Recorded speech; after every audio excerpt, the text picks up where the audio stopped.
Greetings from Citizen Health and the Team Academy IAPSME Connect. And today in the series of People's Health It Matters, we have Dr. Manish Kumar Singh, who is an Associate Professor in Community Medicine, National Trainer, IYCF in Ram Manohar Lohia Institute of Medical Sciences, Lucknow.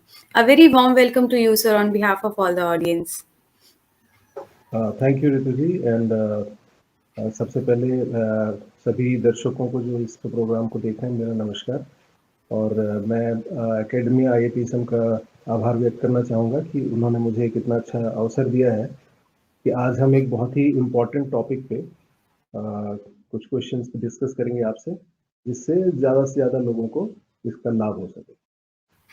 बिल्कुल sir, आज हम एक बहुत important topic discuss करेंगे और जो कि बच्चों से रिलेटेड है। बच्चे देखने में बहुत प्यारे लगते हैं, लेकिन जो माँ है, उनके जो पिता हैं, जो पेरेंट्स हैं, इनको पता होता है कि कितनी बड़ी जिम्मेदारियों में सबसे पहले अगर हम बात करते हैं तो ब्रेस्ट फीडिंग या उनके आहार खिलाने, खान पान, ये सब जिम्मेदारियों का एक बहुत महत्वपूर्ण हिस्सा है। तो बिना देर के मैं सेशन ये शुरू करती हूँ सर अपने पहले सवाल से कि बच्चे और छोटे बच्चे, पर्याप्त शिशु और छोटे बच्चे का आहार क्या है और ये क्यों महत्वपूर्ण है? जी ऋतु जी, बहुत अच्छा सवाल है ये कि पर्याप्त शिशु एवं छोटे बच्चों का आहार क्या होता है, या हम इसको कहते हैं इंग्लिश में optimum infant and young child feeding. तो इसमें दो चीज़ें समझने के लिए बहुत ज़रूरी हैं कि इन्फेंट से हमें क्या मतलब है और यंग चाइल्ड हम यहाँ किसको रेफर कर रहे हैं। तो इन्फेंट हमारा वो बच्चा है जो जन्म से लेके 1 साल तक का बच्चा है और यंग चाइल्ड वो बच्चा है जो हमारा 2 साल तक का है। तो माँ के लिए तो सभी बच्चे यंग हैं, बट यहाँ पे जब हम बात कर रहे हैं तो हम 2 साल तक के बच्चों की बात कर रहे हैं। तो ऑप्टिमम IYCF या पर्याप्त शिशु एवं छोटे बच्चों का जो आहार है उसके 3 इम्पॉर्टेंट कंपोनेंट्स होते हैं। जो पहला कंपोनेंट है वो है exclusive breast feeding till 6 months of age, यानी जन्म से लेके 6 माह की आयु तक बच्चे को सिर्फ और सिर्फ माँ का दूध ही मिलना चाहिए, माँ का दूध ही देना चाहिए, इसके अलावा बाहर से कुछ भी नहीं देना है। कई जगह सोसाइटी में ये भ्रम होता है, माताओं को एक मिथ होता है कि बहुत ज़्यादा गर्मी पड़ रही है तो शायद बच्चे को कहीं पानी की कमी ना हो जाए, तो वो लोग बाहर से पानी दे देती है। पर एक्सक्लूसिव ब्रेस्ट फीडिंग का मतलब है कुछ भी नहीं देना, पानी तक नहीं देना है। बच्चे की ज़रूरत के लिए जितना पानी उसको आवश्यक है हर मौसम में उतना पानी माँ के दूध से बच्चे को मिल जाता है।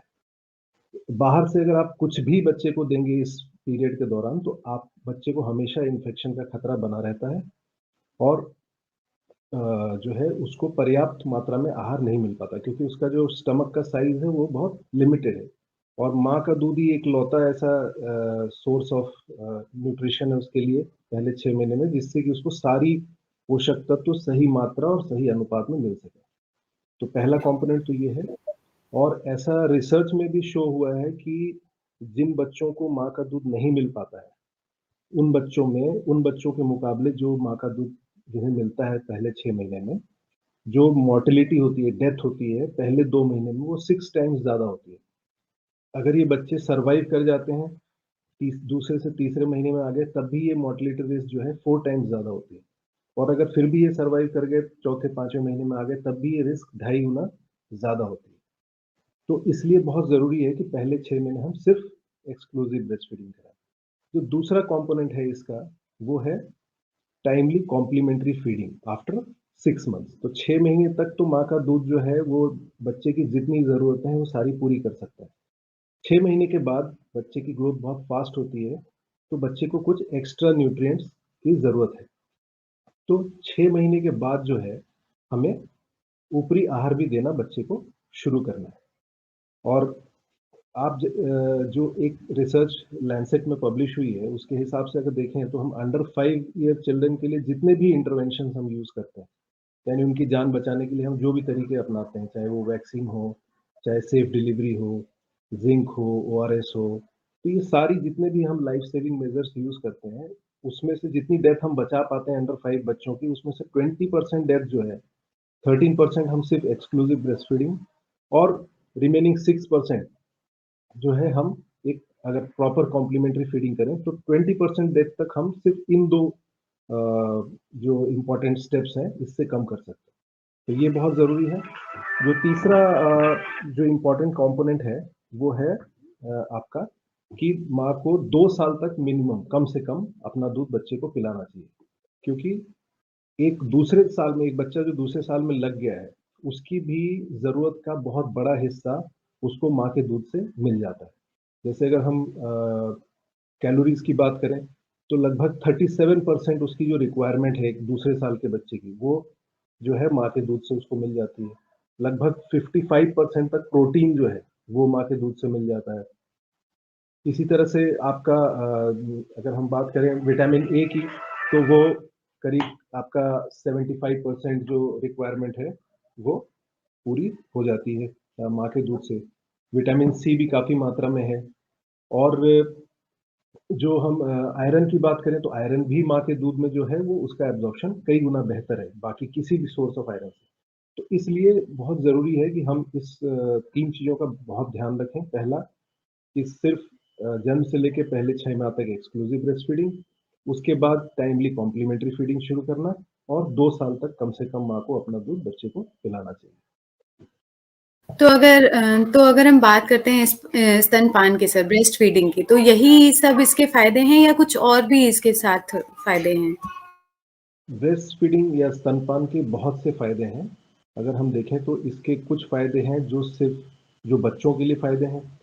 इसके फ़ायदे जो हैं वो मदर्स के लिए भी हैं, माँ के लिए भी हैं, परिवार के लिए भी हैं और समाज के लिए भी। अगर हम बच्चे की बात करें, तो सबसे पहला फ़ायदा ये है कि माँ का दूध जो है, एक परफेक्ट ब्लेंड ऑफ न्यूट्रिएंट्स है। यानी अ, इसमें बच्चे को जितनी भी उसकी रिक्वायरमेंट्स हैं, उसके अनुरूप जितने भी हमारे पोषक तत्व होते हैं, चाहे वो प्रोटीन, कार्बोहाइड्रेट, फैट हो गए या विटामिन, मिनरल्स हो गए, ये सभी चीज़ें सही मात्रा में और सही अनुपात में बच्चे को माँ के दूध से ही मिल पाते हैं। बाकी कोई भी सोर्स होगा तो उसमें कोई ना कोई चीज़ ज़्यादा या कम होगी। दूसरा जो सबसे इम्पोर्टेंट पॉइंट है कि ये माँ का दूध जो है बच्चे को इन्फेक्शन से बचाता है।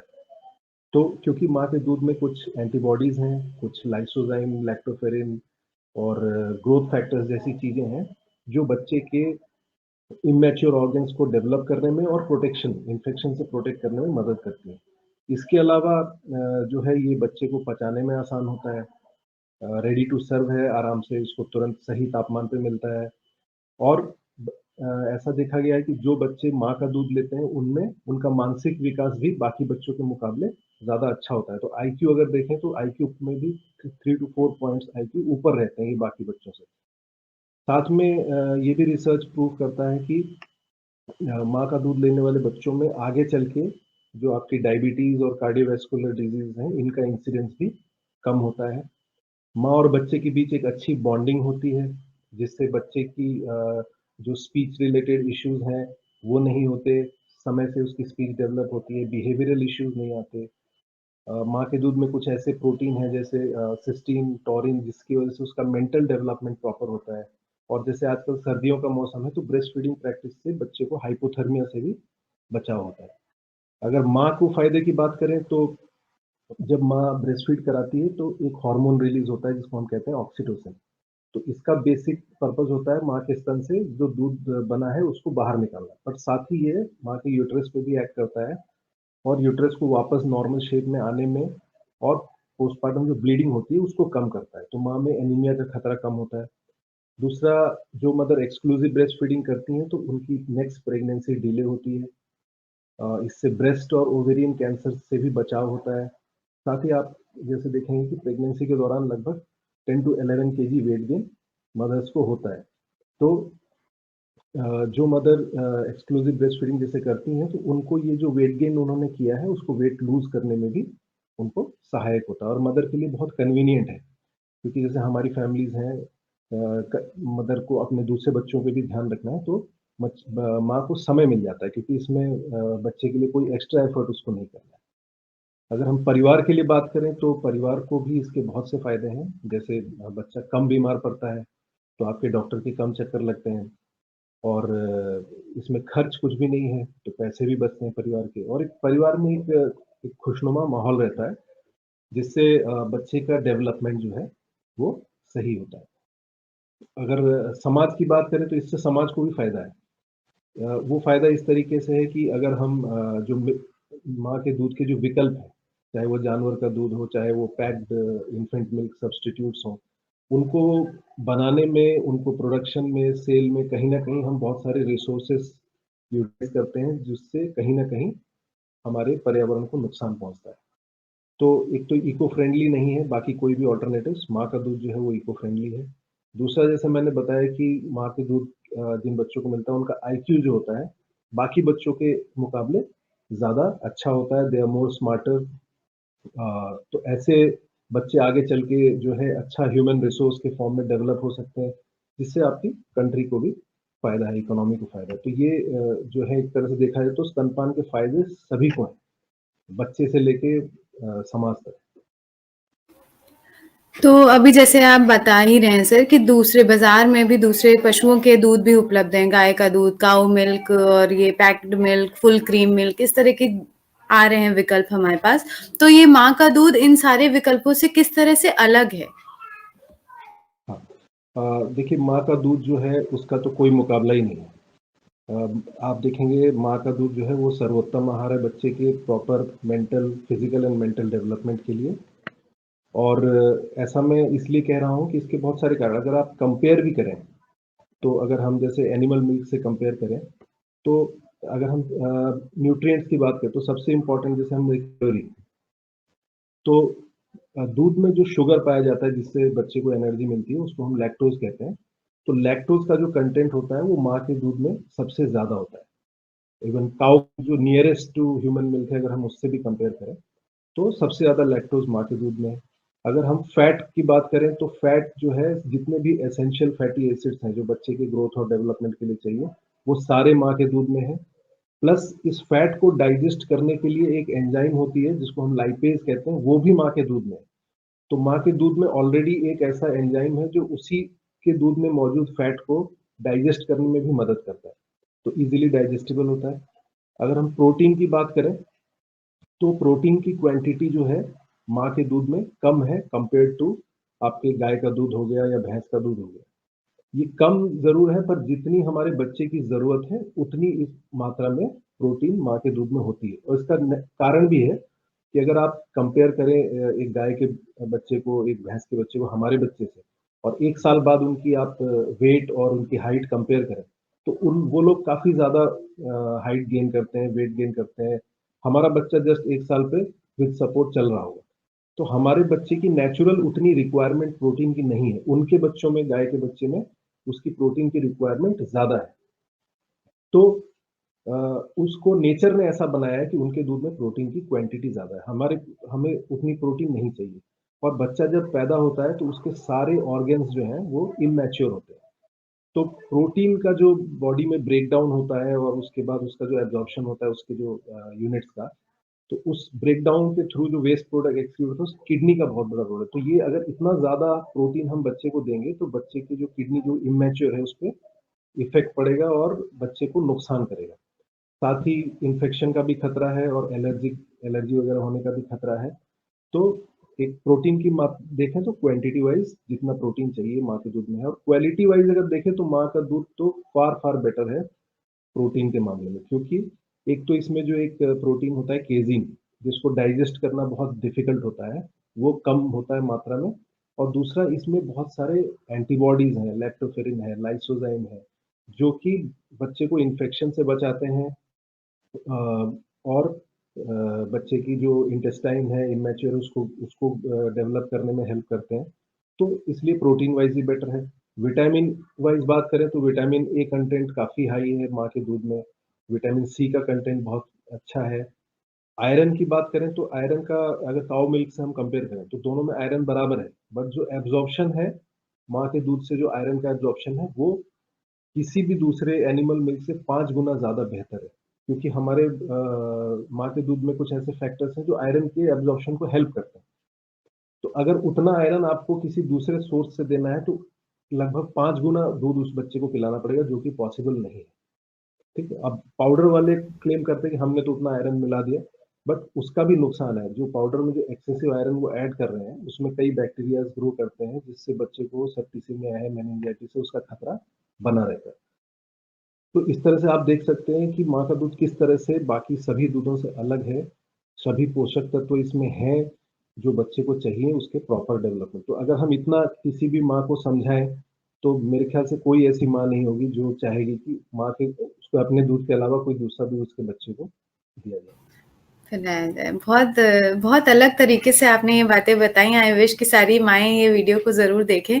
अच्छा सर, एक ये सवाल मेरे मन में आ रहा है कि बच्चे को कब से दूध देना, माँ को अपना ब्रेस्ट फीडिंग कब से स्टार्ट कर देना चाहिए? आजकल तो ज़्यादातर ऐसा देखने में आता है कि सिज़ेरियन हो रहा है, उसके बाद जो लेडी होती है वो आईसीयू में चले जाती है, उसके बाद 24 आवर्स तक बच्चे को दूध ही नहीं मिल रहा है। या फिर कुछ लोग सोचते हैं कि नहीं अभी बहुत छोटा है, थोड़ा बड़ा हो जाए तो ब्रेस्ट फीड स्टार्ट करेंगे। तो आपके नज़रिए से कब से ब्रेस्ट फीडिंग स्टार्ट करनी चाहिए एक माँ को? देखिए जो है बच्चे को जन्म होने के बाद जितना जल्दी हो सके और जन्म के 1 घंटे के अंदर-अंदर ब्रेस्ट फीडिंग इनिशिएट करना चाहिए। इसका रीज़न ये है कि जन्म के पहले घंटे में बच्चा सबसे ज़्यादा एक्टिव होता है। तो ऐसे में बच्चे का स्तन से अटैचमेंट जो होता है वो प्रॉपर होता है और मिल्क प्रोडक्शन की जो प्रक्रिया है, वो शुरू हो जाती है।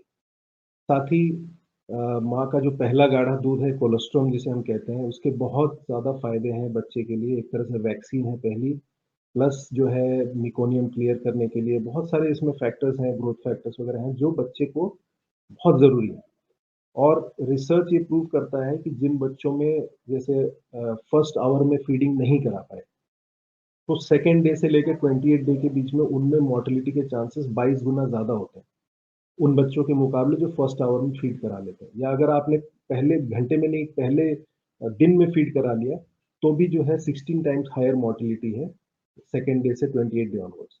तो बहुत ज़रूरी है कि जन्म के तुरंत बाद जो है माँ जो है स्तनपान कराना शुरू करे। इसकी प्रक्रिया हमें एंटीनेटल पीरियड से ही शुरू कर देनी है। काउंसलिंग जो है, हमें एंटीनेटल पीरियड यानी जब मदर अपनी प्रेगनेंसी चेकअप के लिए आती है, उसी समय से उसको तैयार करना है कि आपको जन्म ब्रेस्ट फीडिंग के ये फ़ायदे हैं, आपको जन्म के तुरंत बाद फीडिंग कराना है। और आपने जैसे एक बहुत अच्छा सवाल पूछा सिज़ेरियन सेक्शन।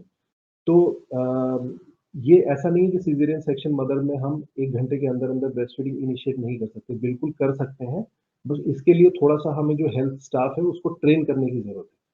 तो अगर हम उसे ट्रेन कर देंगे और एक जो मदर के साथ जो भी लेडी एक्कम्पनी कर रही है या जो भी उसका पेरेंट्स एक्कम्पनी कर रहे हैं, मदर के साथ जो भी है, उसको थोड़ा ट्रेन कर देंगे, तो इवन सिज़ेरियन मदर भी 1 घंटे के अंदर-अंदर ब्रेस्ट फीडिंग इनिशिएट कर सकती है।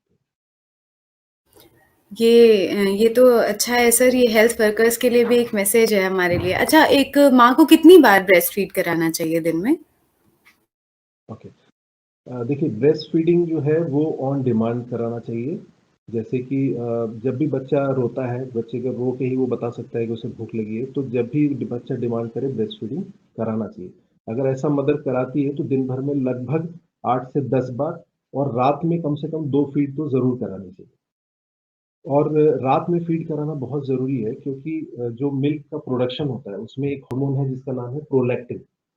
तो इसका सेक्रेशन सबसे ज़्यादा नाइट में होता है और अगर रात में मदर फीड कराती है, तो मदर के जो ब्रेस्ट मिल्क की जो क्वांटिटी है, वो बढ़ती है। तो नाइट फीड ज़रूर कराएँ और दिन में कम से कम 8 से 10 बार ब्रेस्ट फीडिंग ज़रूर कराएँ।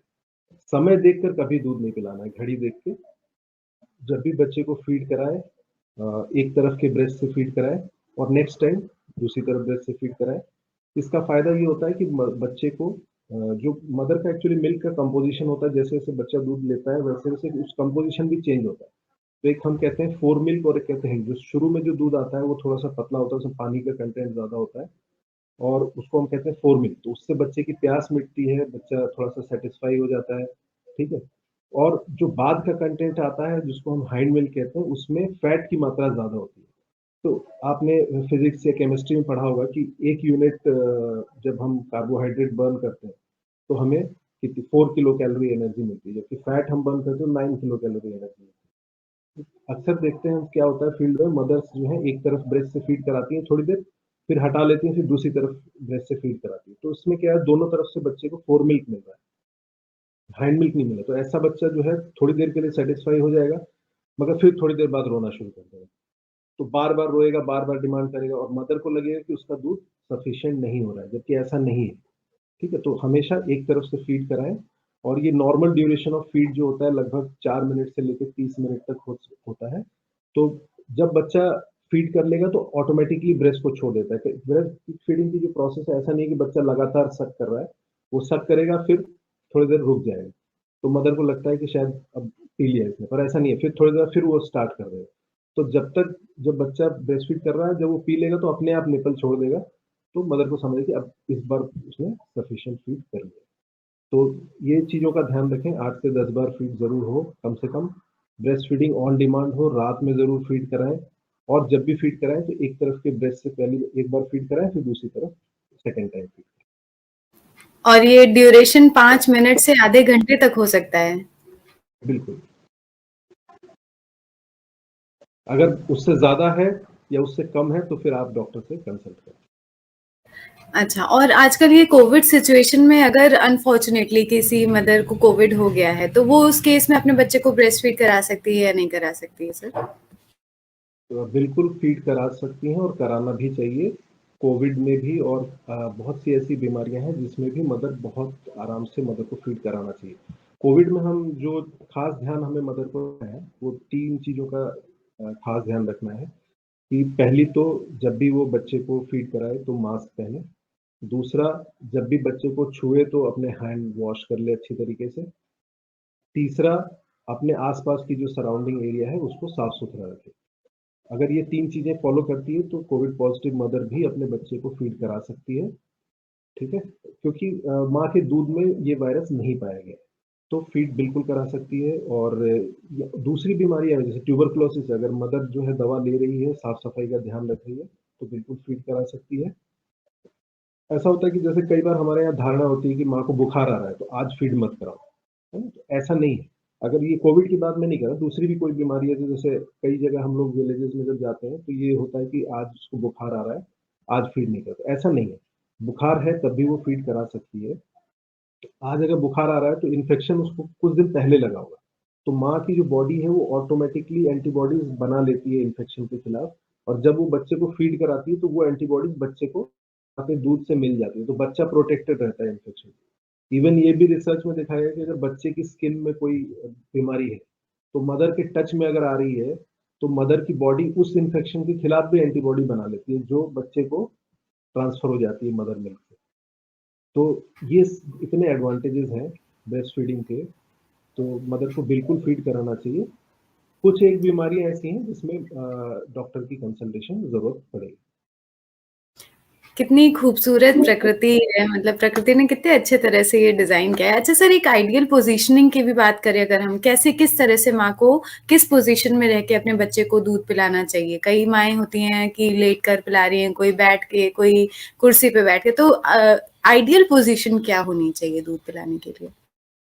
ये बहुत इम्पोर्टेंट कंसर्न आता है मदर्स का हमेशा कि क्या एग्ज़ैक्ट कौन-सी पोज़ीशनिंग सही है। तो हम बेसिकली कई बार हम भी ऑब्ज़र्व करते हैं कि मदर बहुत ही ऑकवर्ड पोज़ीशन में फ़ीड करा रही है। बट अगर मदर को वो अनकंफर्टेबल नहीं है और बच्चे को सफिशिएंट वेट गेन हो रहा है, तो हम इस मैटर में इंटरवीन नहीं करते। बट पोजीशनिंग मदर चाहे तो बैठ के पिला सकती है, लेट के पिला सकती है, खड़े होके भी पिला सकती है, चलते हुए पिला सकती है। जो मेन चीज़ का आपको ध्यान रखना है वो है कि जब भी फीडिंग कराए तो बच्चे का कान, उसका कंधा और कूल्हा, ये 3 चीज़ें एक लाइन में होनी चाहिए। अगर जैसे कि मान लीजिए कि बच्चे का नेक ट्विस्ट हो गया, यानी मैंने अगर ऐसे अपना हेड फोल्ड कर दिया, अब क्या है, नाक, ये कान, कंधा और कूल्हा एक लाइन में नहीं है। तो ऐसे में अगर मुझे कहा जाए कि आप पानी पी के दिखाइए, ऐसे तो पीना आसान है, बट ऐसे पीना आप कभी भी ट्राई करिए, आपके लिए मुश्किल है। तो बच्चे के लिए ध्यान रखना है कि ये तीनों चीज़ें एक लाइन में हो, फिर आप चाहे किसी भी पोज़ीशन में हो, आप फीड करा सकते हैं, और बच्चे को अपने ये बॉडी से। बड़ी बड़ी इंटरेस्टिंग नॉलेज आज मुझे मिल रही है सर, सच में मुझे बहुत मज़ा आ रहा है। अच्छा, एक बहुत आम शिकायत हो गई है सारी माँओं की कि दूध बनता नहीं है। मैं बहुत लोगों से आजकल मिलती हूँ कि मदर्स बोलती हैं मेरे दूध बन ही नहीं रहा है। वो उसको बॉटल फीड कराना शुरू कर देती हैं, पाउडर फीड करा रही हैं। तो ऐसे लोगों के लिए मतलब ये वाक़ई में ऐसी प्रॉब्लम क्यों बढ़ रही है? क्यों ऐसी शिकायतें इतनी ज़्यादा आ रही है और इसके लिए क्या किया जाए सर? देखिए, ये जो आपने एक सवाल पूछा ना कि कई मदर्स इस बात से कहती है कि शायद मेरा दूध सफिशिएंट मात्रा में नहीं बन रहा है। तो ये बहुत बड़ी एक तरह से उनकी एक मिस्टेकन आइडिया है कि दूध नहीं बन रहा है। लगभग ज़्यादातर मदर्स को जो है, जितना उनके बच्चे के लिए दूध चाहिए, वो उतना दूध बनता है उनको। इवन ब्रेस्ट फीडिंग के लिए जो हमारा जो एक कीवर्ड है, वो है मोर सकलिंग मेक्स मोर मिल्क। तो जितना ज़्यादा बच्चा स्तन से मदर लगाएगी और प्रयास करेगी उसको ब्रेस्ट फीडिंग का, उतना ज़्यादा दूध बनेगा। तो एक मदर अपने बच्चे के अलावा एक दूसरे बच्चे को भी बड़े आराम से दूध पिला सकती है, ट्विन्स को भी पिला सकती है। तो माँ का दूध यूजुअली ऐसा नहीं होता कि कम पड़े। तो अगर ऐसा कोई मदर आपसे कह रही है, तो इसके हम कुछ चीज़ें होती हैं जो हम ऑब्ज़र्व करते हैं। जैसे कि हम कहते हैं कुछ रिलायबल साइंस कि क्या वाक़ई में ऐसा है, माँ के बच्चे को दूध नहीं मिल पा रहा है? तो उसको हम चेक करते हैं, जैसे कि पहला है वेट गेन। अगर बच्चे का वज़न सही तरीके से बढ़ रहा है, यानी लगभग 500 ग्राम्स पर मंथ बढ़ रहा है, या फिर अगर जब बच्चा पैदा हुआ था और 14वें दिन तक जो है उसका वेट वैसा हो गया नॉर्मल, जितना बर्थ वेट था वहाँ तक उसने रीगेन कर लिया, तो इसका मतलब कि वेट गेन कर रहा है। तो वेट गेन कर रहा है तो इसका मतलब कि उसको दूध सफिशिएंट मात्रा में बढ़ रहा है, मिल रहा है। दूसरा है कि एक एक्सक्लूसिव ब्रेस्ट फीड जो इन्फेंट होता है, वो लगभग दिन में 6 से 8 बार यूरिनेट करेगा, और जो यूरिन होगी वो डाइल्यूट होगी, ठीक है? तो अगर 6 से ज़्यादा बार यूरिनेट कर रहा है, तो इसका मतलब कि उसको सफिशिएंट मात्रा में ब्रेस्ट मिल्क मिल रहा है। बट इसके अपोज़िट अगर मान लीजिए कि बच्चे का वज़न काफ़ी ज़्यादा, जैसे जन्म हुआ और 14वें दिन पे उसने रीगेन नहीं, मतलब जितना बर्थ वेट था उतना रीगेन नहीं किया, या उसका जो वेट है वो बर्थ वेट से 10% से ज़्यादा कम हो गया, या कॉन्टिन्यूअस वेट लॉस हो रहा है, तो इसका मतलब कि उसको माँ का दूध सफिशिएंट मात्रा में नहीं मिल रहा है। या फिर उसको एकदम यूरिनेशन भी कम हो रहा है, उसकी फ्रीक्वेंसी कम हो गई है और बिल्कुल डार्क यूरिन हो रही है, तो इस केस में हम ये कह सकते हैं कि इसको माँ का दूध पर्याप्त मात्रा में नहीं मिल रहा है। और कारण इसके ये हो सकते हैं कि जैसे कुछ ब्रेस्ट फीडिंग की प्रोसेस से रिलेटेड रीज़न होते हैं। जैसे एक होता है डिलेड स्टार्ट, तो हमने जैसे एम्फेसिस किया कि जन्म के 1 घंटे के अंदर-अंदर फीडिंग ज़रूर करानी है। उससे क्या होता है, ब्रेस्ट फीडिंग का प्रोसेस जो होता है वो जल्दी इनिशिएट हो जाता है। अगर डिले किया स्टार्ट में, तो उसकी वजह से ये रीज़न हो सकता है कि इनसफिशिएंट मिल्क मिल रहा हो, या इनफ्रीक्वेंटली फीड करा रही है मदर। ठीक है? या फिर बॉटल फीडिंग करा दी। एक बार आपने बॉटल फीडिंग करा दी बच्चे को, तो बच्चा जो है ब्रेस्ट से अटैच नहीं करता है। बहुत कष्ट होता है उसको फीड कराने में। तो या पुअर अटैचमेंट है, बच्चा सिर्फ़ निप्पल से सक कर रहा है। ठीक है? एक प्रॉपर अटैचमेंट है कि बच्चा जो है निप्पल और जो एरियोला का पार्ट है, जो निप्पल के अराउंड डार्क एरिया है, पूरा का पूरा बच्चे के मुँह में आना चाहिए। ठीक है? और सिर्फ़ निप्पल से सक नहीं करना चाहिए उसको। तो ये अगर अटैचमेंट हम चेक करते हैं, पुअर अटैचमेंट है या बॉटल फीडिंग करा रखी है, डिलेड स्टार्ट किया, तो ये कुछ रीज़न्स हो सकते हैं जिसकी वज़ह से बच्चे को इनसफिशिएंट मिल्क मिल रहा है। दूसरे कुछ मदर के रीज़न्स हैं, जैसे अगर मदर ही कॉन्फिडेंट नहीं है कि मदर को लगता है कि मैं फीड नहीं करा पाऊँगी, पहले बच्चे में नहीं करा पाई थी, इसको भी नहीं करा पाई, ऐसा नहीं है। तो आपको मदर को काउंसल करने की ज़रूरत है। अगर मदर कॉन्फिडेंस में लेस है, या मदर किसी चीज़ से वरीड है, स्ट्रेस में है, पेन में है, या मदर टायर्ड है, या कई बार क्या होता है कि रिजेक्शन है बेबी का। मदर एक्सपेक्ट कर रही थी कि हमें लड़का पैदा होगा, लड़की पैदा होगी, तो एक रिजेक्शन का माहौल है। तो ऐसे केस में भी मिल्क का प्रोडक्शन उतना नहीं होता। और और कुछ रीज़न हो सकते हैं, अगर मदर ओसीपी पिल ले रही है, या बहुत ज़्यादा सीवियर मालन्यूट्रिशन है, अल्कोहल का कंज़म्पशन है, स्मोकिंग है, तो ऐसे केस में मिल्क का प्रोडक्शन कम होगा। बच्चा कुछ कंडीशंस हैं, जैसे कि बच्चा बीमार है, या वेरी लो बर्थ वेट है, या बच्चे की नोज़ ब्लॉक है, तो ऐसे कंडीशन में बच्चा सफिशिएंट मात्रा में दूध नहीं ले पाएगा। तो अगर हमें रिलायबल साइंस मिलते हैं, तो हमें इन रीज़न्स को एक्सप्लोर करना है, फाइंड आउट करने के लिए कि क्या वाक़ई क्या रीज़न है, किस वजह से ऐसा हो रहा है। बट यूजुअली ऐसा नहीं होता। ज़्यादातर और सर माताएँ जो हैं, करा लेती हैं अपने बच्चों हुँ, को। कुछ thank you so much sir. हुँ, बहुत बहुत मज़ा आया सच में, आज बात करके बहुत मज़ा आया। मुझे पता भी नहीं चला इतना टाइम हो गया, पर सच में सर बहुत मज़ा आया। थैंक यू सो मच हमसे जुड़ने के लिए और इतनी सारी इंटरेस्टिंग और सब ज्ञान वाली बातें बताने के लिए। Thank you so much sir. I really wish कि सारी औरतें, आदमी, जो भी पेरेंट्स हैं, होने वाले हैं अभी छोटे बच्चे के, वो ज़रूर ये वीडियो देखें, शेयर करें और जो भी जानकारी दी गई है उसको वो ज़रूर फ़ॉलो करें। Thank you so much sir, thank you so much. Thank you, my pleasure.